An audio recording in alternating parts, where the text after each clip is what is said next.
नमस्कार, मैं हूं विनय शर्मा और आप देख रहे हैं पूर्वा टाइम्स। 18वीं लोकसभा चुनाव के बाद जो परिणाम आए वह कहीं न कहीं इंडिया गठबंधन के लिए ठीक नहीं रहा, क्योंकि इंडिया गठबंधन इस बात का दावा कर रही थी कि 18वीं लोकसभा चुनाव के बाद वह केंद्र की सरकार बनाएंगे। भाजपा को रोकने के लिए उन्होंने साम दाम दंड भेद सब अपनाया। एन केन प्रकरण किसी भी तरह से वह सरकार बनाना चाहते थे, लेकिन वह गठबंधन जो था गठबंधन तक ही सीमित रह गया। ऐसे में कहीं न कहीं पार्टी के शीर्ष नेता के साथ साथ पार्टी के कार्यकर्ता भी इस बात की समीक्षा कर रहे हैं। हम बात करते हैं प्रहलाद यादव जी से, जो पार्टी के वरिष्ठ कार्यकर्ता हैं, पार्टी के पूर्व अध्यक्ष हैं, जिले के अध्यक्ष हैं समाजवादी पार्टी के। हम उनसे बात करते हैं कि आखिर वह कमी कहाँ रह गई, इंडिया गठबंधन सरकार क्यों नहीं बना पाई। प्रहलाद यादव जी, समाजवादी पार्टी के आप एक सच्चे और समर्पित सिपाही हैं। 18वीं लोकसभा चुनाव संपन्न हुआ है, एनडीए ने सरकार बनाई है, आप थोड़ा सत्ता से दूर रहे, ताजपोशी नहीं हो पाई, क्या कहेंगे इस पे? मैं समझता हूं कि भाजपा को रोकने के लिए समाजवादी पार्टी के माननीय राष्ट्रीय अध्यक्ष अखिलेश यादव जी ने ऐसी रणनीति बनाई थी कि उत्तर प्रदेश में अयोध्या जैसी सीट, जो भगवान राम के प्राण प्रतिष्ठा के बाद भारतीय जनता पार्टी पूरे प्रदेश ने देश को जीतने का प्लान बनाई थी, अयोध्या जैसी सीट को रणनीति बना करके माननीय अखिलेश यादव ने समाजवादी पार्टी के खाते में जितवाने का काम किया।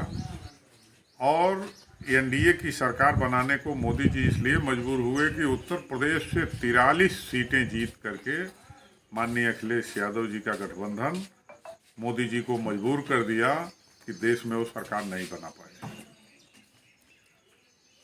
जो अभी लोकसभा चुनाव बीता है, एक समीक्षक की दृष्टि से यदि आप समीक्षा करते हैं तो आगे ये क्या संकेत दे रहे हैं?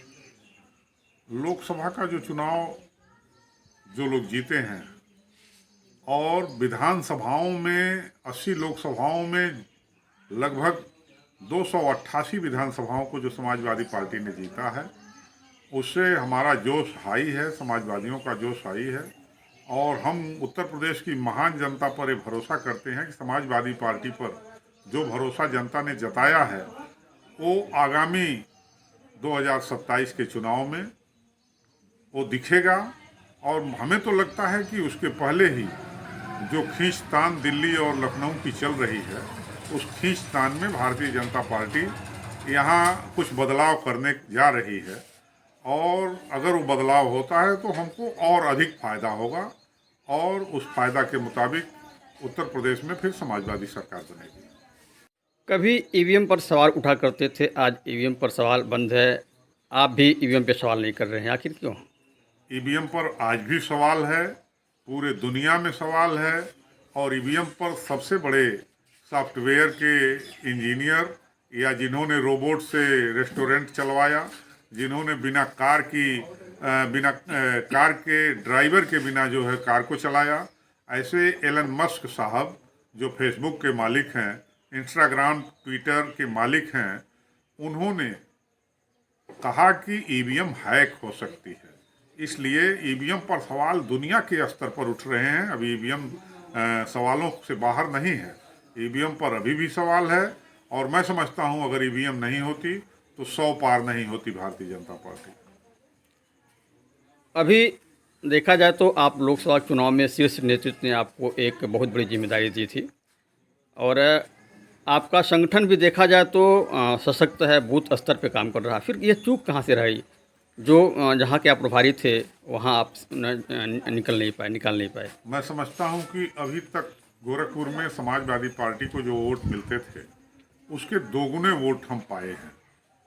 सन 2018 में जब हम जीते थे तो उस समय समाजवादी पार्टी और बहुजन समाज पार्टी का एक तरह से गठबंधन था और निषाद पार्टी के संजय निषाद का बेटा उस समय लड़ रहा था।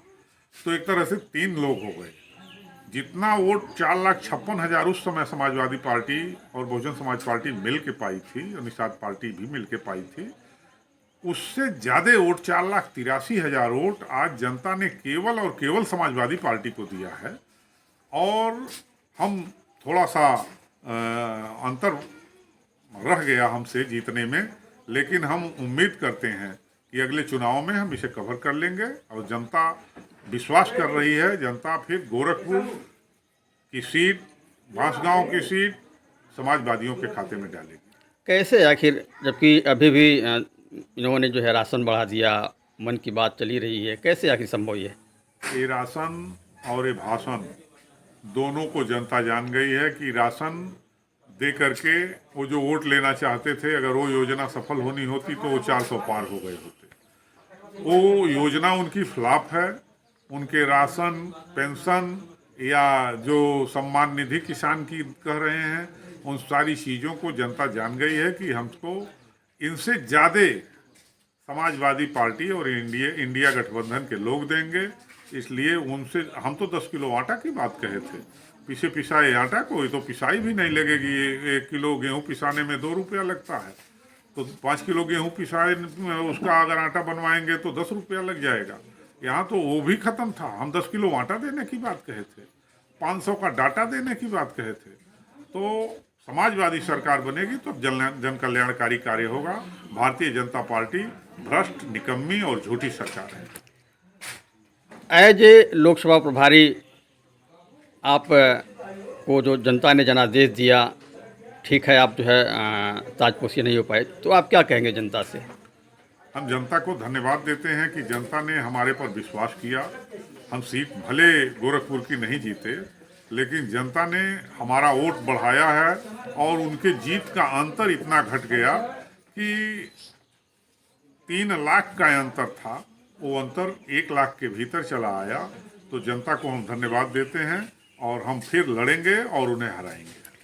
2027 का जो विधानसभा का चुनाव होगा और ये जो अभी लोकसभा चुनाव संपन्न हुआ, क्या संकेत दे रहे हैं आपको? 2027 का चुनाव समाजवादियों के हक में होगा और ये भी समाजवादियों के हक में हुआ है। हम 5 सीटें उत्तर प्रदेश में पिछली बार जीते थे लोकसभा की, और आज हम समाजवादी पार्टी के लोग 37 सीट और 6 सीट गठबंधन के कांग्रेस की 43 सीटें हम जीते हैं। जहां हम 5 जीत रहे थे, तो 7 गुना 8 गुना सीटें अगर हम जीते हैं, तो इसका मतलब है कि जनता का भरोसा हमारे पर बहुत हाई है, बढ़ा हुआ है। और अगले चुनाव में समाजवादी पार्टी के पक्ष में एक लहर रहेगी। अखिलेश यादव में भरोसा है जो लोगों का, और हमें भरोसा है कि 300 से अधिक सीटें विधानसभा की माननीय अखिलेश यादव के नेतृत्व में समाजवादी पार्टी जीतेगी। धन्यवाद।